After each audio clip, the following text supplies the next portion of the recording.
chers amis. C'est un privilège d'être réunis ce matin et on continue notre parcours dans le livre de l'Apocalypse. On arrive à la fin. On va voir ensemble la chute finale on va dire l'avant-dernière grande chute finale du livre, la chute de Babylone. Ensuite, il restera le dernier ennemi, Satan, qui sera définitivement vaincu. Ça, on verra la prochaine fois. Et puis ensuite, on verra l'établissement du royaume parfait et éternel de Dieu. Mais avant d'entrer dans le texte, j'aimerais juste qu'on se rappelle de quelque chose qu'on avait dit dans notre premier message sur le livre de l'Apocalypse. Vous vous souvenez du premier message sur le livre de l'Apocalypse? Non, moi non plus. Mais je me rappelle un petit peu du texte quand même. Et voilà ce qu'on avait dit, chapitre 1, verset 3. Voilà un petit peu, quand Jean écrit le livre, il nous livre un petit peu l'intention qu'il a. Pourquoi il écrit le livre? Voilà ce qu'il a écrit.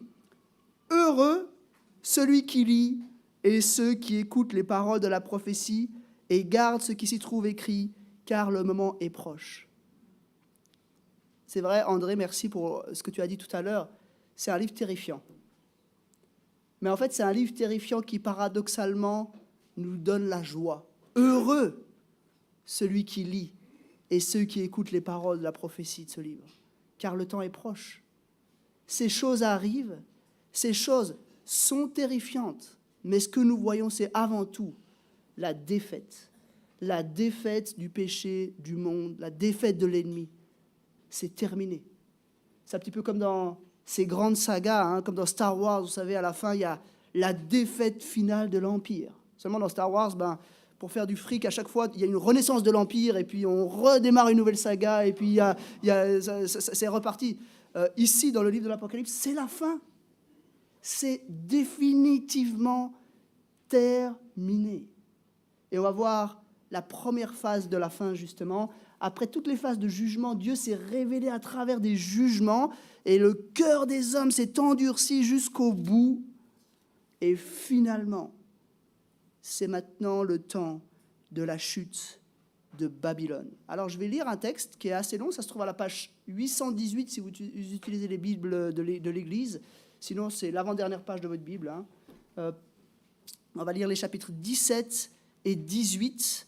J'ai hésité à faire un message sur le chapitre 17, un message sur le chapitre 18, mais vraiment, on a cette chute, un petit peu le dernier assaut de Babylone qui se lève un peu magnifique et puis qui tombe finalement, définitivement, sous la puissance de Dieu.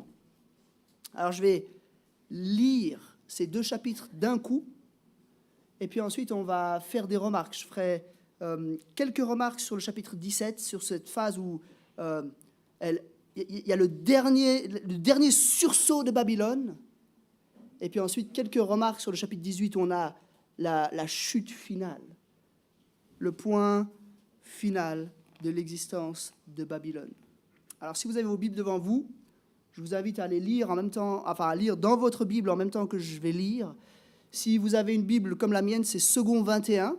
Vous verrez que le texte est exactement le même que ce que je lis. Si vous avez une autre version, ne soyez pas surpris. La Bible a été traduite à différentes époques par différentes personnes, donc il y a des mots qui changent, mais le sens est là, le sens est le même à chaque fois.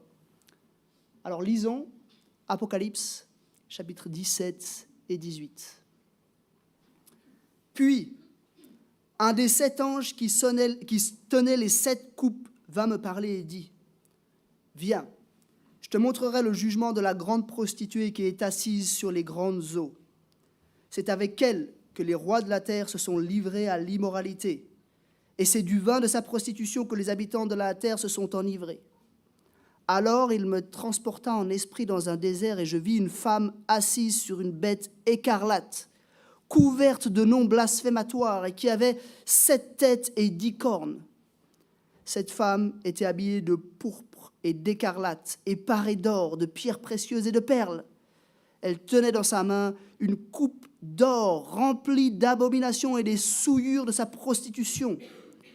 Sur son front était écrit un nom, un mystère, Babylone la grande, la mère des prostituées et des abominations de la terre. Je vis cette femme, ivre du sang des saints, du sang des témoins de Jésus. En la voyant, je fus saisi d'un grand étonnement. L'ange me dit, « Pourquoi t'étonnes-tu ? Je te dirai le mystère de la femme et de la bête qui la porte, celle qui a les 7 têtes et les 10 cornes. La bête que tu as vue existait et elle n'existe plus. Elle va monter de l'abîme et s'en aller à la perdition. Les habitants de la terre, ceux dont le nom n'a pas été inscrit dès la création du monde dans le livre de vie, s'étonneront en voyant que la bête existait, qu'elle n'existe plus et qu'elle reparaîtra. C'est ici qu'il faut une intelligence éclairée par la sagesse. Les 7 têtes sont 7 montagnes sur lesquelles la femme est assise. Ce sont aussi 7 rois, 5 sont tombés, l'un règne, l'autre n'est pas encore venu. Et quand il sera venu, il ne doit rester que peu de temps. Quant à la bête qui existait et qui n'existe plus, elle est elle-même un 8e roi. Elle fait partie des 7 et s'en va à la perdition.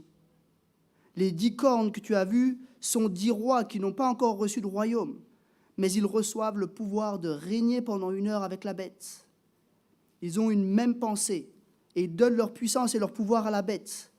Ils combattront contre l'agneau et l'agneau les vaincra, parce qu'il est le Seigneur des seigneurs et le Roi des rois. Ceux qui ont été appelés, choisis et fidèles et sont avec lui les vaincront aussi. Puis il me dit, les eaux que tu as vues, sur lesquelles la prostituée est assise, ce sont des peuples, des foules, des nations et des langues.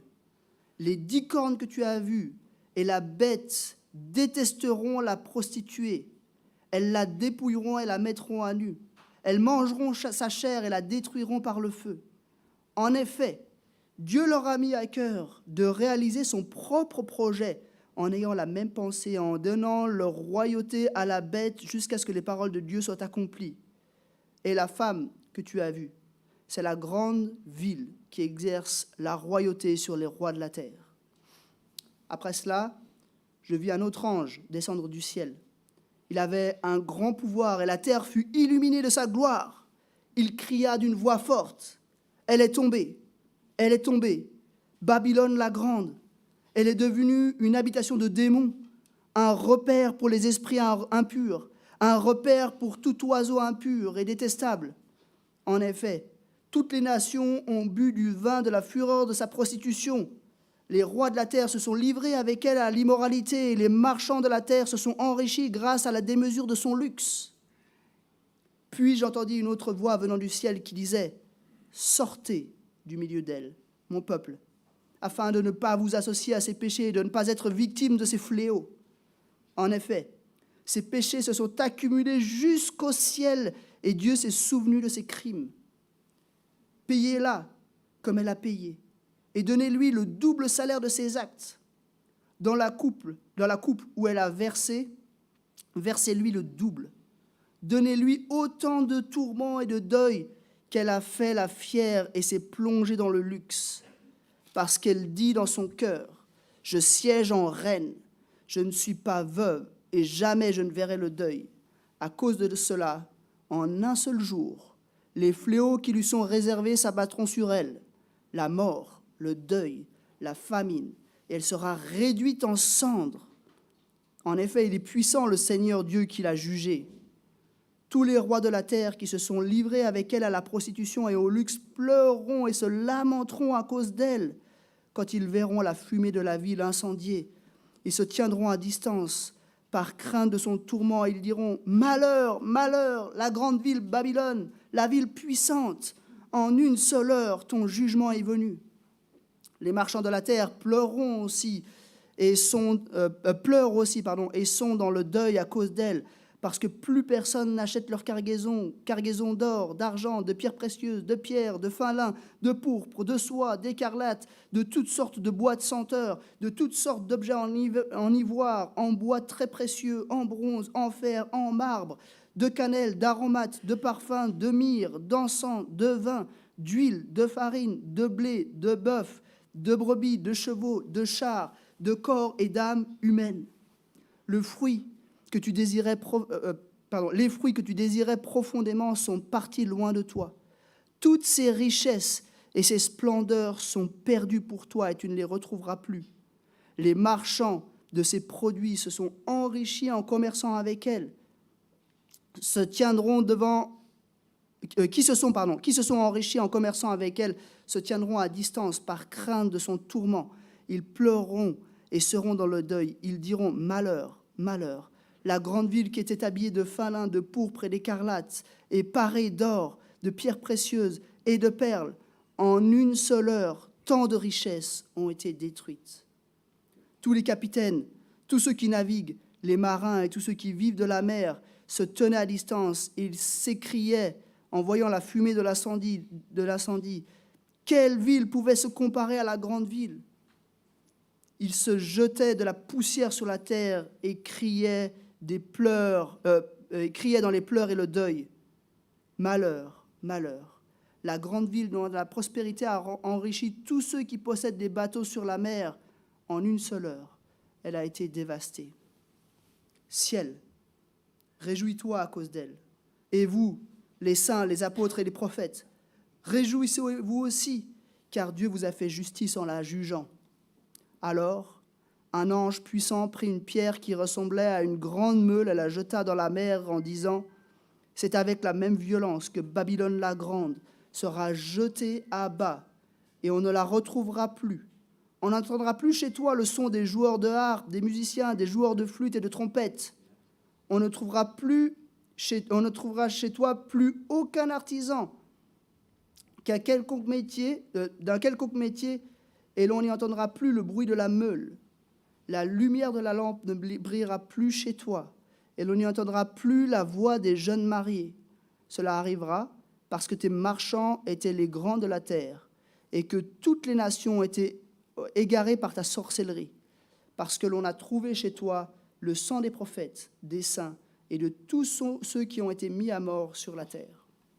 Jusqu'ici, la lecture de la chute de Babylone, la parole de Dieu.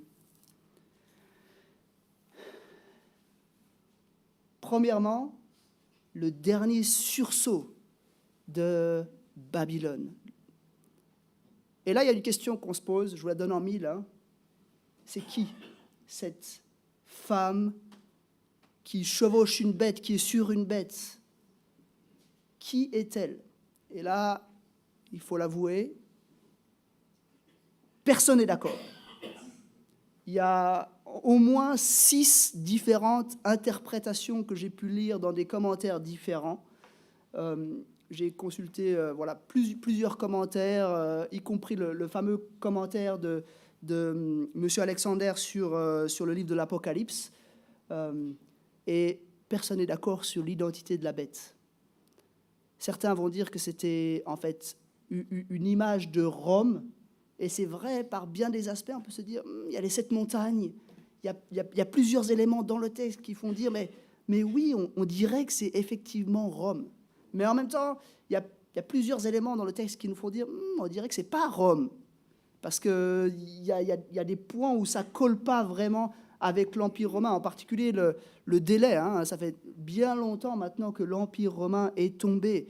Et les peu de temps qui devait rester, nous font dire que peut-être ce n'était pas de Rome dont il s'agissait.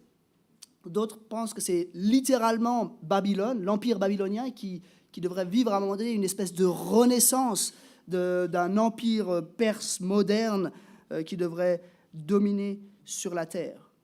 Alors, on ne va pas rentrer dans tous les détails de l'interprétation de ces différentes écoles. Je vous livre simplement la mienne. Moi, je crois qu'en fait, cette femme qui est sur la bête, c'est Rome, mais c'est en fait aussi tous les grands systèmes humains, tous les grands systèmes mondiaux qui s'opposent à Christ. La femme qui est sur la bête, c'est à la fois Rome, mais c'est aussi à la fois Babylone, c'est aussi à la fois Babel, c'est aussi probablement à la fois Paris et Londres, et New York, et Pékin, et Tokyo. C'est l'être humain qui, de plus en plus, s'enorgueillit et s'oppose à Dieu et invente un système de pensée sans Dieu. Voilà, à mon avis, ce qu'est la grande Babylone. Elle chevauche cette bête. Peut-être que cette bête symbolise justement l'Empire romain en particulier, mais cette femme, en fait, elle est amenée, je crois, à chevaucher différents systèmes, différents royaumes, différents empires, jusqu'à la fin. Et cette femme, on peut noter plusieurs choses sur elle. Premièrement, cette femme, elle est magnifique. Vous avez vu comme elle est décrite? Elle est magnifique. Verset 4 du chapitre 17, elle était habillée de pourpre et d'écarlate, parée d'or et de pierres précieuses et de perles. Elle est magnifique. Elle attire ceux qui aiment ses richesses, ceux qui sont sensibles à ce genre de choses. Alors évidemment, probablement, c'est pas à prendre au sens littéral, hein, mais c'est vrai que tous ces systèmes, tous ces empires, toutes ces manières de penser sans Dieu, c'est des choses qui nous attirent. Et la preuve, beaucoup de gens sont attirés par ces systèmes-là, par ces mondes, ces visions du monde sans Dieu. Mais en même temps, elle est répugnante par bien des aspects. Elle a un côté magnifique, glorieux, mais en même temps, elle a un côté répugnant. Hein. Vous avez vu sur son front, sur son front, il est écrit « Babylone la grande, la mère des prostituées et des abominations de la terre. » Elle tient dans sa main une coupe remplie d'abominations et des souillures de sa prostitution. Bien sûr, là, il ne s'agit probablement pas d'une prostitution au sens littéral, hein, mais il s'agit plutôt de l'idolâtrie, de l'endurcissement du cœur des hommes contre Dieu. Et en fait, je ne crois pas que cette femme soit Satan, parce que Satan va être vaincu juste après. Certains ont émis l'idée peut-être que c'était l'Antichrist. Moi, je crois que c'est vraiment cette idolâtrie, en fait, qui a corrompu l'humanité. Et cette femme, elle est née, en fait, je pense, en Genèse chapitre 3, quand Adam et Ève ont choisi de se mettre sur le trône eux-mêmes à la place de Dieu. Cet orgueil humain qui a fait que monter en puissance au fur et à mesure des progrès sociaux, des progrès technologiques, cet orgueil humain, c'est cette bête en fait. Cette bête qui existe à travers les royaumes et qui en fait d'une certaine façon lie tous les êtres humains à travers l'histoire dans le péché. Donc on a une femme qui est à la fois magnifique et à la fois répugnante. Quand on la voit, on se dit « Ah, quelle horreur !» Et puis elle étonne. Elle étonne Jean, parce qu'il avait cru qu'elle était morte, mais en fait elle revient périodiquement. Et puis elle étonne aussi ceux qui n'appartiennent pas à Christ. Parce que, encore et toujours, elle revient. Et puis elle est sur cette bête qui a donc ces 7 têtes, qui sont les 7 montagnes, mais en même temps 7 rois, elle-même étant un 8e roi, 5 étant déjà venus, 1 étant en train de régner, le 7e étant encore à venir. Et là aussi, il y a plein de manières d'interpréter ça. On a essayé de faire coller ça avec les empereurs romains, Domitien, Néron, et j'en passe, des empereurs qui se sont particulièrement opposés à l'Église. Mais c'est vrai que 1800 ans plus tard, ça peut être difficile de faire coller les choses avec ces périodes-là de l'histoire.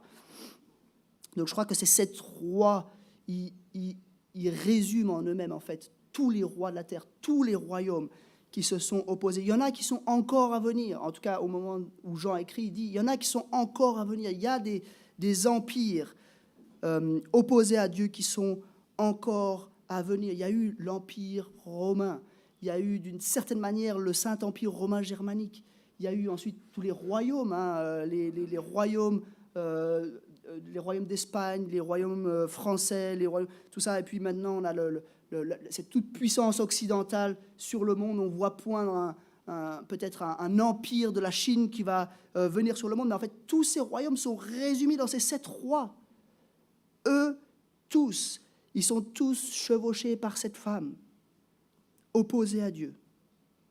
Et puis il y a ces 10 cornes qui symbolisent 10 rois qui n'ont pas de royaume. Là, c'est probablement, l'interprétation la plus plausible, c'est que ça symbolise en fait 10 généraux, 10 hommes extrêmement puissants qui sont au service du roi. Donc il y a vraiment une espèce de coalition des peuples autour de cette femme et de cette bête qui font la guerre à Dieu.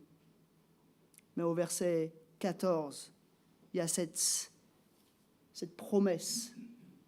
Ils combattront contre l'agneau et l'agneau les vaincra, parce qu'il est le Seigneur des seigneurs et le roi des rois.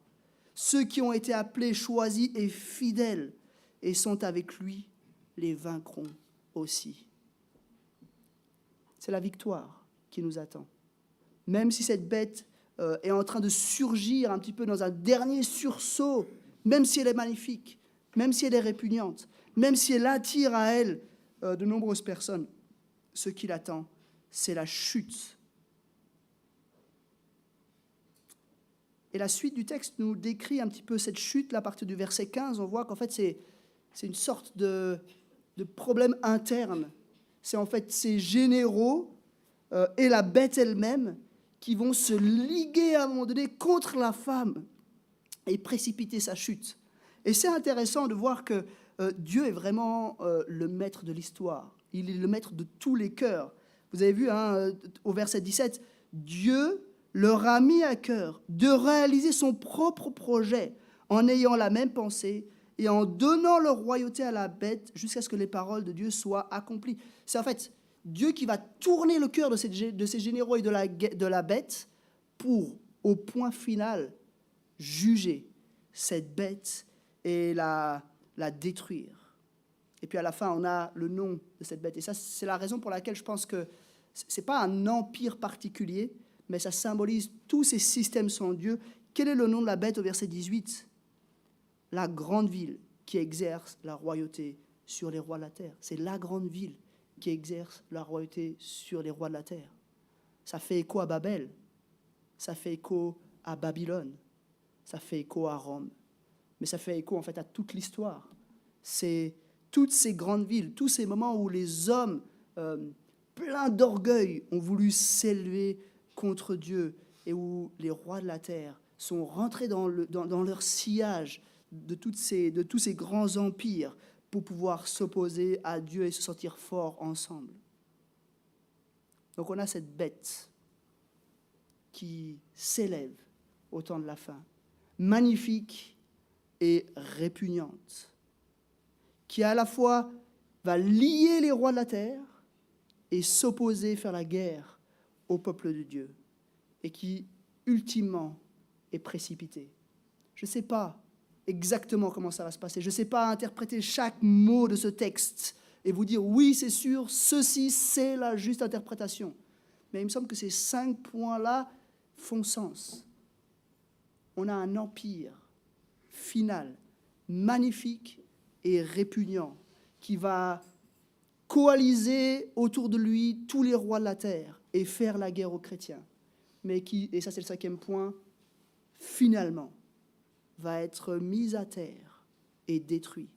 Et là, on arrive avec cette notion-là au chapitre 18. C'est la chute finale. Elle est tombée. Babylone, la grande.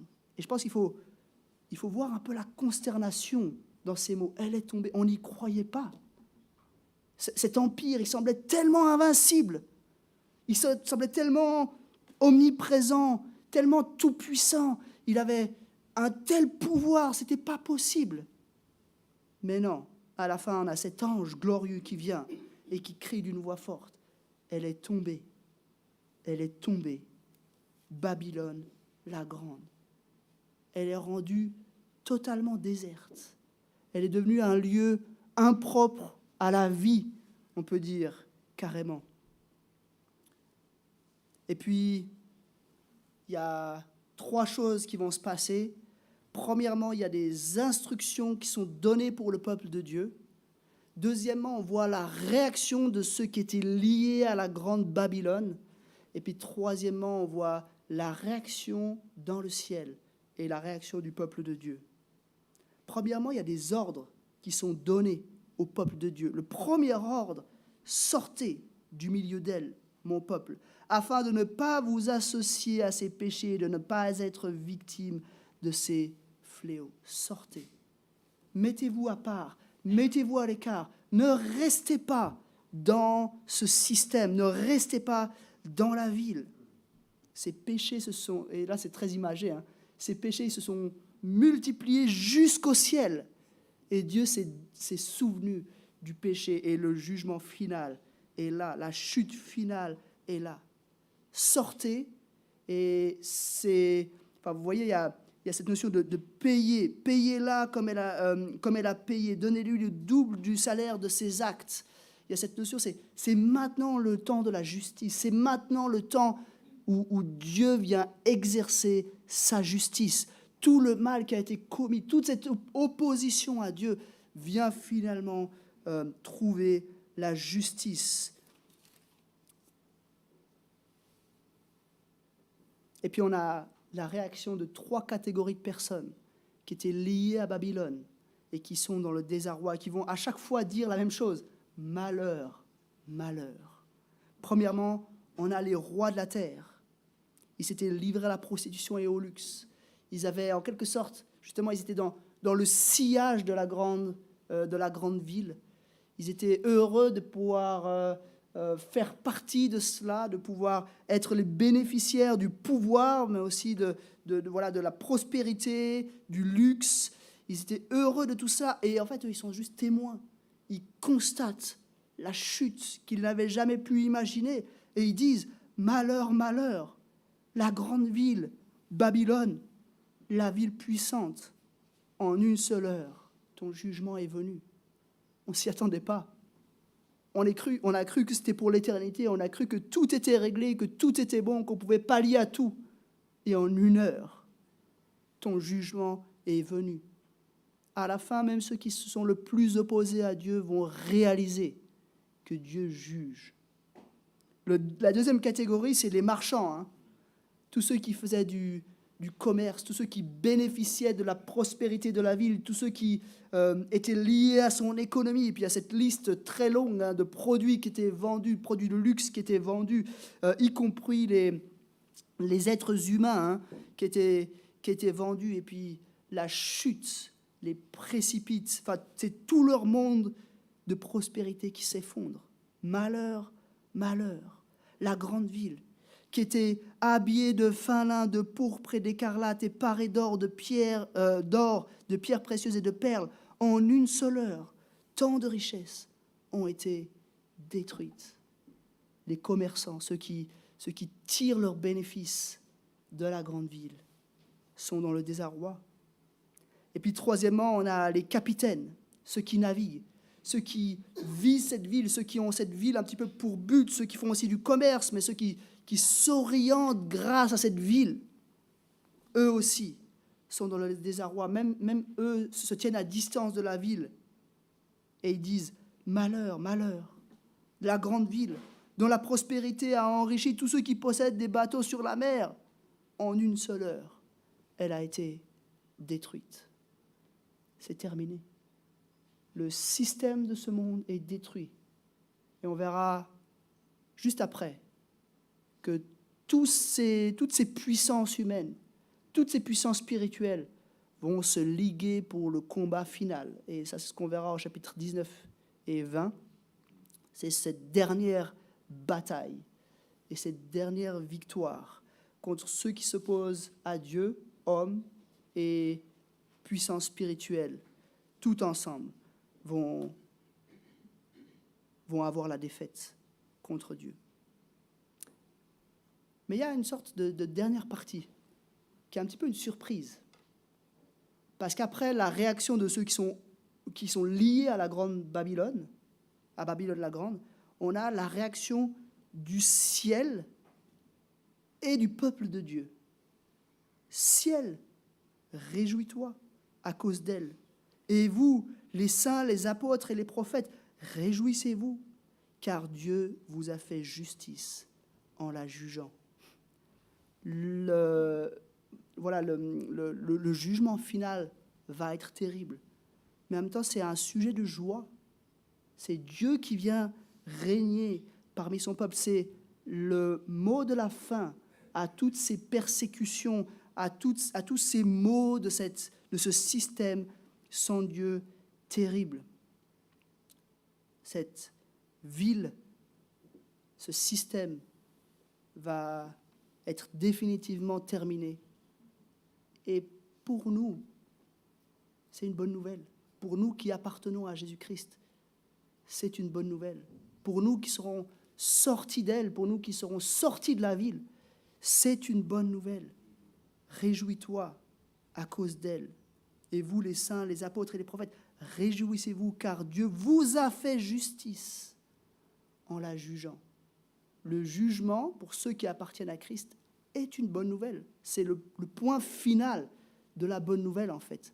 C'est Dieu qui revient pour nous chercher, qui revient pour juger. Il n'y aura plus d'opposition, il n'y aura plus de persécution, il n'y aura plus de difficultés, car Dieu aura jugé le mal et il régnera pour l'éternité.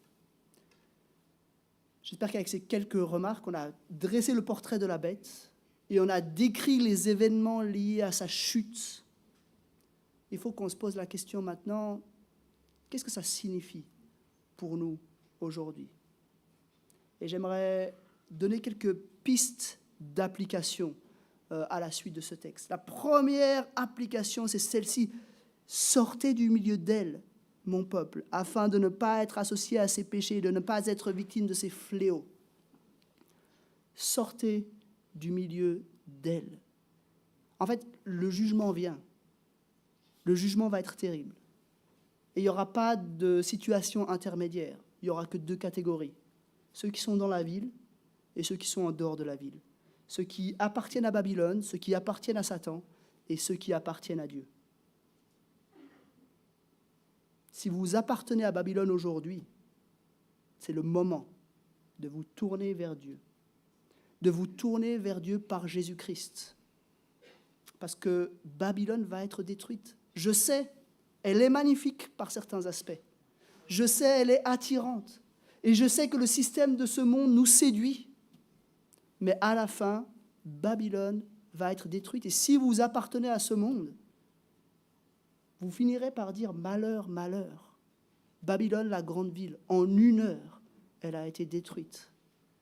Et ce texte est là pour vous prévenir, pour vous dire, mais c'est le moment de vous tourner vers Jésus-Christ. C'est le moment de sortir de la ville. Comment faire? Comment faire? Il faut quitter Babylone, il faut arrêter d'adorer la femme et commencer à adorer Christ. Il faut arrêter de placer votre confiance, votre foi dans les systèmes de ce monde et placer votre foi en Jésus-Christ. Jésus, il y a 2000 ans, est mort. Il est ressuscité. Il nous a montré qu'il était capable de vaincre la mort. Il nous a montré qu'il était plus puissant que la grande Babylone. Il nous montrera par la suite qu'il est plus puissant que Satan lui-même. Il est digne de recevoir notre foi et notre adoration. Alors si aujourd'hui tu appartiens à Babylone, je veux vraiment t'encourager à sortir de la ville. Et tu te dis peut-être, ok, mais ça veut dire quoi ce truc-là, sortir de la ville? Mais en fait, ça veut dire un changement complet d'orientation de ta vie. Ça veut dire que si aujourd'hui tu recherches la prospérité au travers du système de Babylone, tu dois rechercher maintenant la gloire de Jésus-Christ. Il t'a tout donné. Et ce n'est pas quelque chose que tu dois faire. Tu ne vas pas sortir de Genève pour aller habiter à Nyon et puis te dire, ok, je vais sortir de Babylone. Il ne s'agit pas du tout de ça.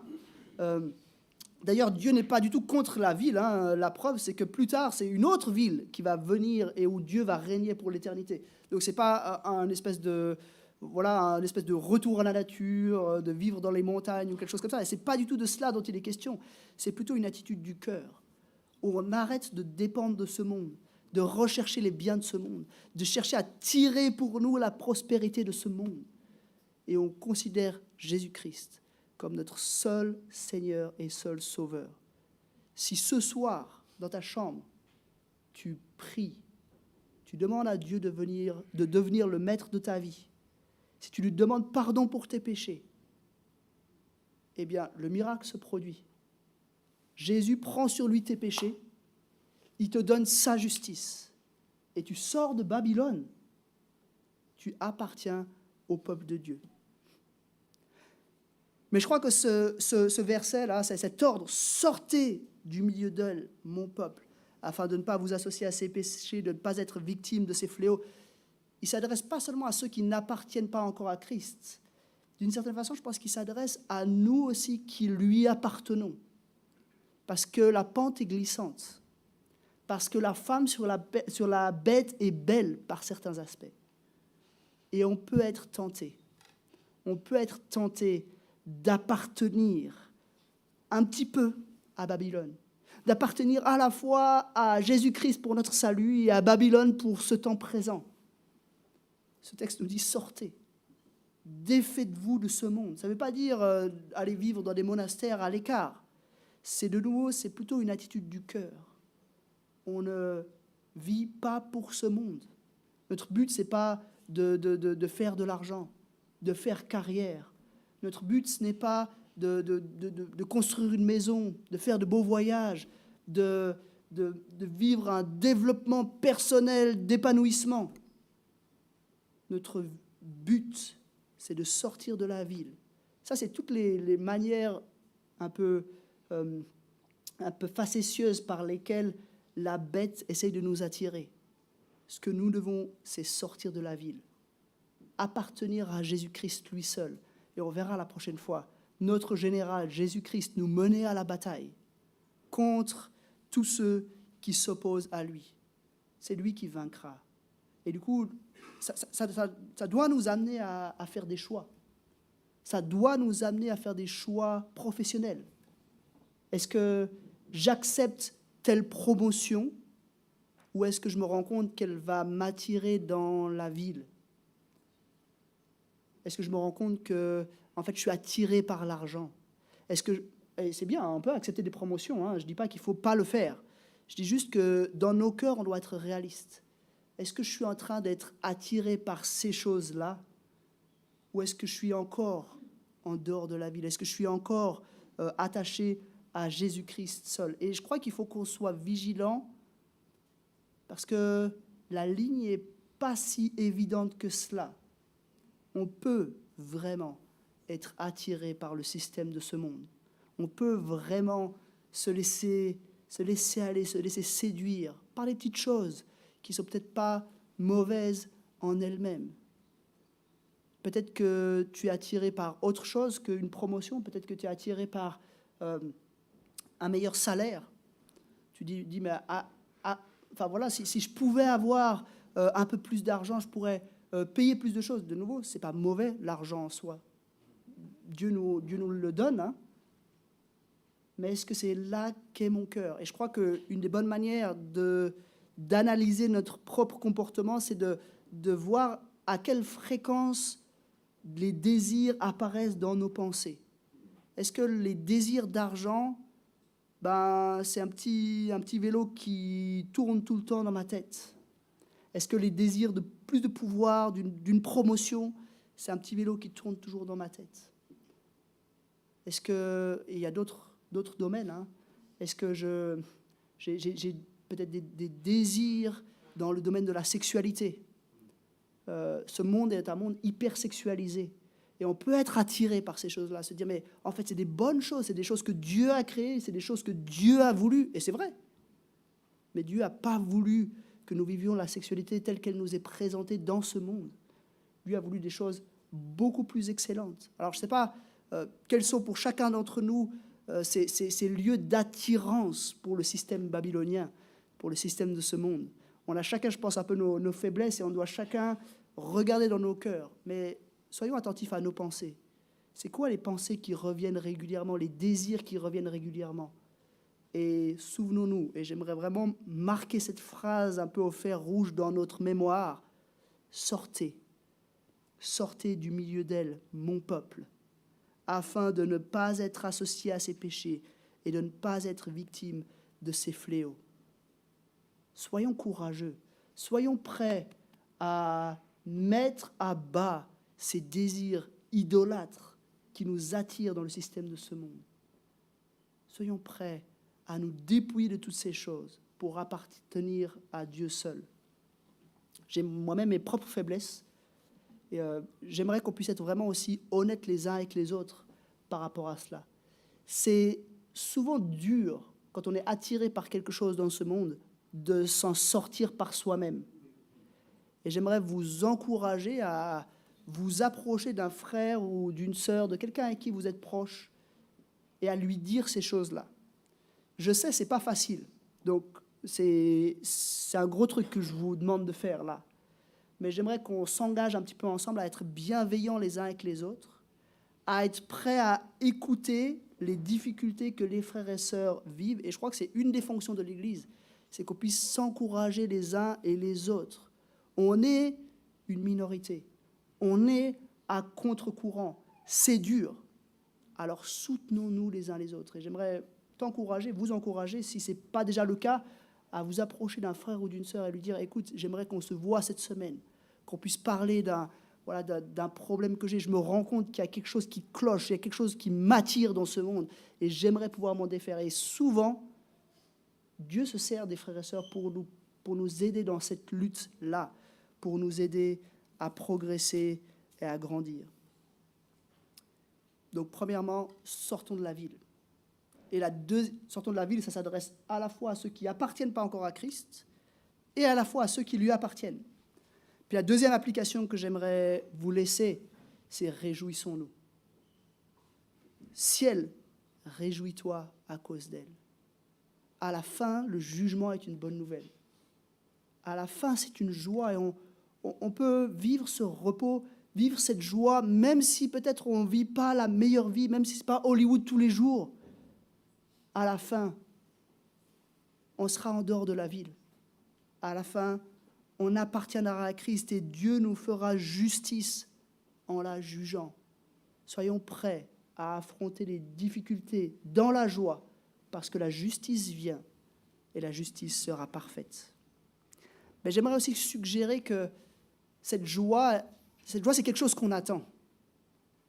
Mais ce n'est pas quelque chose qu'on devrait vivre aujourd'hui. C'est quelque chose qui nous rassure parce que cette joie, elle vient. Mais ce n'est pas quelque chose qu'on doit vivre aujourd'hui. Aujourd'hui, je crois qu'on doit plutôt pleurer sur Babylone. Babylone est là. Elle s'oppose à Dieu. Un jour, le jugement sera rendu et ce sera la fête. Mais en attendant, je crois qu'on doit pleurer sur ce monde. On doit pleurer, on doit témoigner. On doit pleurer sur ce monde qui s'oppose à Dieu, qui le rejette, qui va dans l'impasse. Ces rois, ces marchands, ces navigants qui, à la fin, vont dire « Malheur, malheur !» La grande ville, en 1 heure, fut détruite. On doit juste être pris aux tripes, je crois, quand on pense à tous ceux qui habitent Babylone et qui vont subir ce jugement à la fin. On doit être plein de compassion pour eux et on doit leur témoigner de la bonne nouvelle que nous connaissons. On doit être des lumières qui les invitons à sortir de la ville eux aussi, qui leur montreront la tromperie de cette femme et de cette bête et qui leur annonçons qu'un jour il y aura une grande destruction et qu'ils doivent appartenir au peuple de Dieu. Vous n'allez peut-être pas le dire en ces mots parce que les gens vont vous dire mais il est complètement cinglé celui-là. Si vous parlez d'une bête et d'une femme et tout ça, ils vont se dire oh là là, c'est quoi ces trucs? Mais je pense que vous savez comment partager cette bonne nouvelle de l'Évangile, comment aussi interpeller les gens par rapport au jugement. Je crois qu'on vit dans un temps où on se rend de plus en plus compte qu'il y a des choses qui clochent. Il y a le Covid, il y a la guerre, il y a les banques qui ferment. On ne sait pas trop de quoi demain sera fait et on doit interpeller les gens. Le jugement vient. Babylone va tomber. Et c'est encore le moment maintenant de sortir de la ville pour se joindre au peuple de Dieu, pour l'éternité. On a vu la chute de Babylone. Alors, sortons de la ville et réjouissons-nous. Réjouissons-nous pour l'éternité, mais pleurons maintenant sur ce monde. Je vais simplement prier. Seigneur, merci pour ta parole. Merci parce qu'elle nous prépare. Merci parce qu'en nous préparant, elle nous rend capables de vivre ces choses qui nous attendent. Seigneur, je veux te demander pardon pour toutes ces fois où je suis tenté par Babylone. Je te demandais pardon et je veux te demander de m'aider à laisser Babylone, à en sortir et à m'attacher à toi seul. Merci pour Jésus-Christ.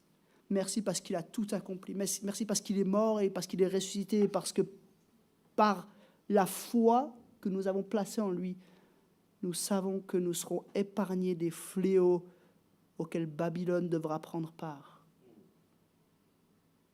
Seigneur, merci. Merci parce qu'à la fin, le jugement sera parfait. Merci parce qu'aucune des choses que nous aurons subies dans cette vie ne restera impunie, mais tout sera parfait, juste pour l'éternité. Seigneur, nous nous réjouissons de te voir face à face. Nous nous réjouissons que le monde, le péché et Satan soient vaincus et que nous puissions vivre cette paix éternelle sous ton règne. Seigneur, je te prie ces choses pour ta gloire et dans le nom de Jésus. Amen.